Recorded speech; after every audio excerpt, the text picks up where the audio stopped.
Hello, everybody, and welcome. Thank you for taking the time today to watch this digital recording. My name is Megan Dollins, and I'm part of the Magento Partner Marketing team.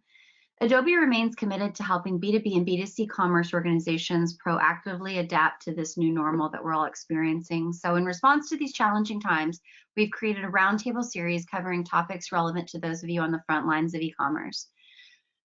Through this 5 or 6 series part, you will hear from our partners on how merchants are meeting the essential needs of their communities and employees by thoughtfully adapting their digital business models. So today's special episode is specifically for those of you out there in the B2B world, as we are as well. And I'd like to start by introducing one of our solution partners, McFadyen Digital. Tom McFadyen and Ed Koch will be walking you through this deck today. Great. Thank you, Megan. I'm Tom McFadyen, president and founder of McFadyen Digital. Look forward to chatting with you, and I'll hand it over to Ed to introduce himself as well. Good afternoon. This is Ed Koch. I'm the Chief Revenue Officer, and I think we've got some interesting material to discuss today. And those topics include how business purchasing will be covered, how industries are trending up and down, and which specific ones are being impacted in which direction, how you can better serve your customers and their evolving expectations, how to make your supply chain more robust and less fragile, and some of the actions you can take to start adapting to the new normal. That's our agenda. One quick slide about McFadyen Digital. We've been in business a third of a century, focused on e-commerce for over 2 decades, and enterprise marketplaces for over a decade. We received quite a few awards from Adobe and Magento, including the 2019 Excellence Award for our e-commerce marketplace project with Magento at Albertsons. And also, we're honored to be recognized in the 2020 Innovation Lab from Magento. We're also as specialists in marketplace for the Miracle Partner of the Year. So that's one slide about McFadyen. Awesome. Thank you guys so much. Really appreciate you being here today and giving insight on both B2B, and we have the other session that's on how B2C merchants are coping with today's challenges. Just to get us kicked off here, most studies and reports have been focusing on retail buying behavior, and for good reason. How do you think that will translate into business purchases? Certainly. So that's a good question, and the B2C is oftentimes a leading indicator of the supply chain going back up the B2B supply chain, and we'll talk, in fact, about B2B2C. Adobe did a great study called the Digital Economy Index, recently released, and some of the findings were that e-commerce in general in the US increased by 1/4. Specifically to grocery, that grew by 200%. And click and collect, or BOPIS, buy online, pick up in store, meaning alternative distribution channels, grew by 62%. So quite a bit of change noticed by Adobe. McFadyen Digital, we also saw this in our several dozen clients, and some have gone up, some have gone down. We have a good blog and white paper with specific details about specific customers and which trend in which direction. And obviously, there's some categories that have changed quite a bit, as noted in some of these reports, in terms of pandemic response materials that have spiked, also some categories that have decreased. But the buying habits, both in the B2C and B2B worlds, have shifted a lot to online channels, and this has really accelerated a trend that many people expected would take 3, 4, or 5 years to transform digitally. That's happened within a matter of 3, 4, or 5 weeks now, as necessity has been the mother of invention for a lot of organizations. And those that have not been able to adapt have been falling behind a bit. We're also seeing a lot of alternate delivery models and various variations in the supply chain we'll talk about in some of our future slides. And some categories are faring much better than others. We'll talk about that in a bit here. But overall, for example, one of our clients saw a 300% increase in online orders. So there are opportunities and categories which are growing substantially. Here's an example from some recent data from a couple days ago from the US Bureau of Labor Statistics. Certainly some categories which make sense. Food and beverage have gone up, spiked by about 25%, as we hear the stories about the grocery shelves being empty. Personal care, as people have to take care of themselves at home. But other categories on the bottom of this, you'll see clothing and accessories dropping by 50%, furniture, home servicing, and so forth. Food service and bars, obviously with a lot of restaurants and bars closed, that's dropped. Fewer people on the road, so car parts have declined. Some of these make sense. Some of these are a bit surprising, and there's even more data at a more granular level. This data predominantly came from Stackline, and you'll see specific individual products and product categories that have, at a more minute level, that have grown substantially. These are the top 10, and there's an interesting report with 100 top growing categories. If you're at the level of detail where your business can benefit from some of those categories and increase production in those regards for your B2B manufacturing or distribution channel, securing more suppliers for those products.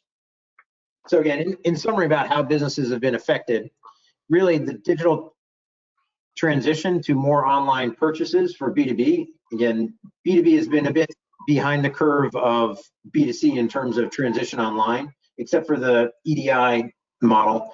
Really, the more modern B2C commerce has declined for a while.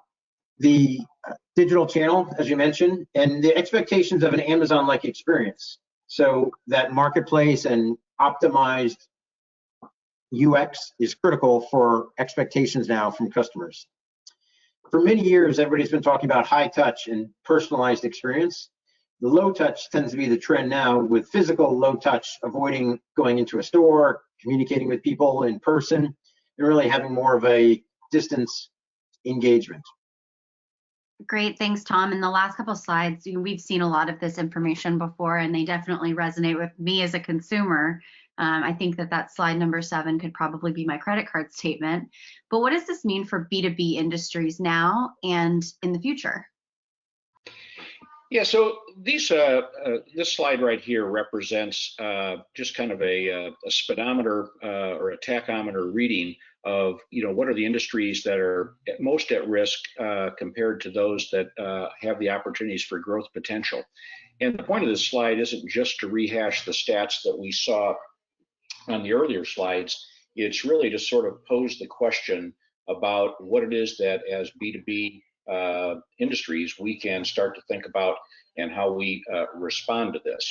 So if you look at these categories and think about those that were direct to consumer in the retail space, we're starting to see stats from some experts that just the pure amount of retail space that is going to be operating a year or two hence is going to be greatly reduced from what we see today. And the implications of that upstream into the supply chain that affects B2B distribution and even manufacturers can be fairly dramatic.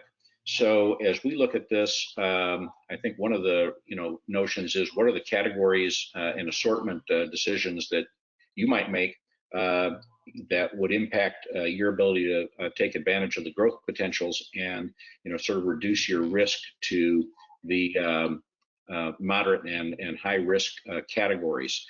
So as you see this, as you look across industries, I think it's just a fascinating way to think about the implications for your business.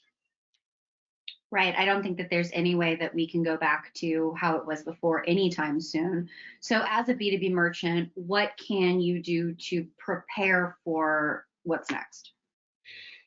So I think the first thing is just to take a step back from the business. And I know we've all spent the last few slides bemoaning the state of the environment, but how is it that we can turn this around and start to look at the actions that can take us to the next phase? And so it's clear that customers are beginning to expect the same sort of experience in a B2B environment as they do when they're out shopping in fashion or any of the other B2C experiences. And for most people, that means mobile is going to be the path of choice. And so evaluating how you're engaging with your customers on multiple formats, mobile in particular, is really an important aspect.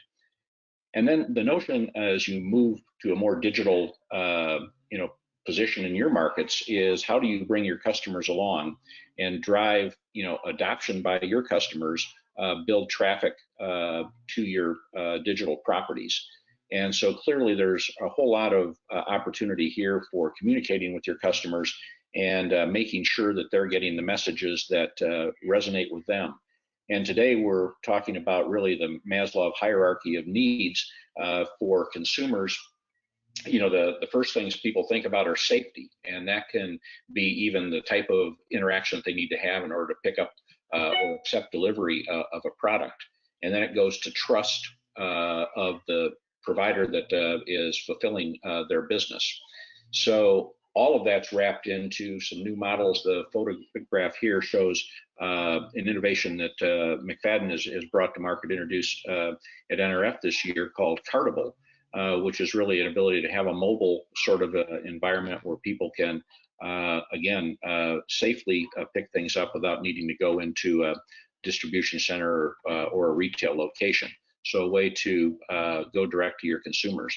This also is going to create new requirements and opportunities as you service your customers. So it's not just offering low touch on the delivery side. The reverse supply chain is going to be important, and as well as the way that you interact with your customers when you're fulfilling their orders. So as you look at these and you look back at the categories that you may use to reduce your exposure, as well as expand your growth opportunities, I think those are all important considerations right now. Absolutely. And I was just thinking about for B2C consumer, it wasn't so long ago when we were having conversations about Amazon actually using drones to drop products out of the sky. And as a consumer, I'm not thinking really that far up the chain. So with this rapid shift in focus for people with the current environment, how are manufacturers and wholesalers really keeping up at this point? There are quite a few different approaches to making the supply chain more resilient. We've seen in one of our clients, they had only one, or a majority of their sales went through a single distribution center in California, and that was deemed non-essential, and their entire order flow had to be canceled because their one distribution center was non-functional without any staff that could go into work there. And we'll talk a little bit about that in different examples of different B2B business models. The marketplace model is certainly one that can help make supply chain more resilient. We'll talk about that in some of the future slides here as well. So really building out a network of supply chain as opposed to a single line, which can be very fragile in some cases. Amazon and other third-party marketplaces can be examples of how to make it more resilient as well. So let's look at 3 simplified supply chain models. The B2B manufacturer, who goes out to either third-party wholesalers or their own distribution centers, and then to distributors, then out to businesses, the traditional B2B manufacturer, or a B2B wholesaler or distributor who may source from multiple different manufacturers, perhaps have other distributors, or sell directly to business. And this can be wholesaler, distributor, can sometimes be interchanged here in this model. The middle model there. And then the third model is B2B2C. So again, it could be the manufacturer or the distributor, which flows to that chain, but also adds the retailer towards the end and then sells to the consumer. What the point we want to make about this is the fragility of these supply chains. So if any one of these points in a B2B manufacturer model, the manufacturer themselves, distributors, wholesalers, business customers are impacted, or even the shipping. So if it's container shipping from China or interstate truckload, tractor trailer shipping, or panel vans going to local businesses doing deliveries, any one of those points can make the entire supply chain collapse. And the same things with the model for a distributor or wholesaler. So if some of the manufacturers are shut down as non-essential, the distributors or business clients, same thing with shipping, and same as well with B2B2C, whereas you also add the risk of the retailer being considered non-essential, or the consumer being quarantined at home. And in this example, we're talking mostly about the pandemic effects, but this could be anything. It could be a tornado or a hurricane taking out a city for a while. It could be wildfires in California. It could be civil unrest, other issues that may be causing shipping issues globally. any type of issue can cause this fragility into the supply chain. So what are some ways in which we can make this more resilient? Because any one of these issues can break that supply chain. So let's look at the example of a B2B manufacturer. Here, that manufacturer could also open a direct consumer or direct to business e-commerce site, perhaps using Magento, and sell direct without going through distributors. We're starting to see a lot of CPG, consumer packaged good, and brands doing this. Or they could sell direct to consumer or through marketplaces. So Amazon, Walmart, other large marketplaces, we see CPG brands starting to sell direct to consumer or direct to business and bypassing distributors in many cases. So that was the example of a manufacturer. Now talking about a wholesaler or a distributor, you can have a similar model where you sell direct to consumer, direct to business, or sell through your own, create your own marketplace. So, and this is an example of Relish Works hors d'oeuvre we'll be talking about in an upcoming webinar. They sell to restaurants or others that desire high-end foods or specialty food products. They create their own marketplace and sell direct to restaurants or direct to consumers who want to buy those high-end specialty foods. So this is an example of a distributor going direct to consumer or direct to business. I think it is very important to let B2B know what's available. It's certainly time to get creative. And just in terms of, we've had a lot of conversation. There's a lot of information out there around what you can do, what your options are, what we think you should do. But in terms of prioritizing everything that's being put in front of everybody right now, what should B2B merchants be doing today to ensure that they're serving their customers? Sure, thanks. And I love that cartoon. I don't like to want to make light of the situation we're in, but this seems to be sort of like what happened about 25 years ago as people began looking at the impending Y2K. This is a time where we really need to do a reassessment. So I think the first thing, and we've seen a lot of great examples of leadership in the way that you can communicate with your customers and make sure you're empathetically understanding what it is that they're looking for. As we talked about the value of brands, people are now looking for safe, for trusted, and are willing to respond with loyalty when they find that. So the way that you step back and evaluate your entire digital landscape and the way you're empowering your customers to achieve those goals is really an important first step.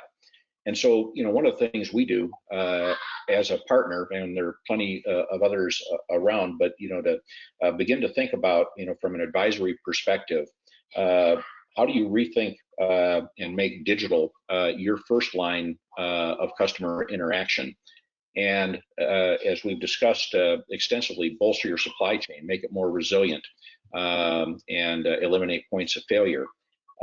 Many of the things that, people are considering as they move direct to consumer, what are the opportunities that are out there that can benefit you and benefit your customers?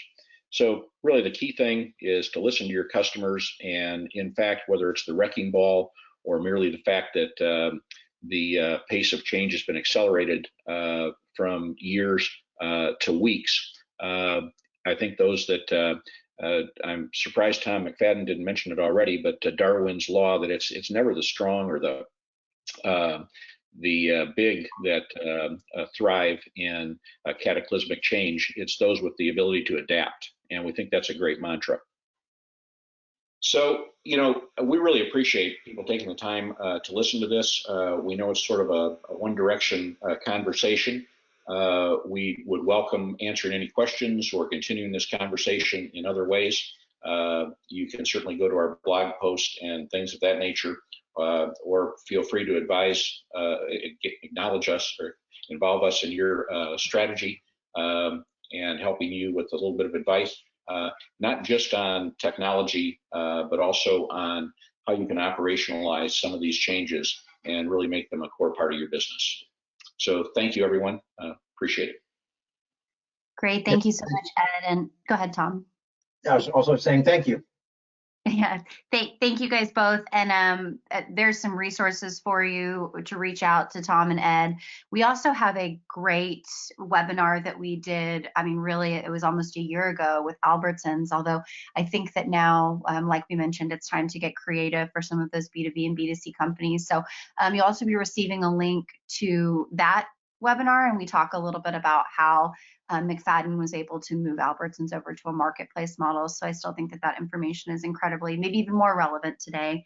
But thank you again, the whole McFadyen team, for sharing your expertise and your perspective during this challenging time, and for everybody for taking the time to listen to the recording. We're really all in this together, and hopefully this discussion can help you better prepare to serve your customers through these difficult times. So like Ed said, if you guys have any questions, please reach out to McFadyen directly, and check out the other sessions on the landing page as well.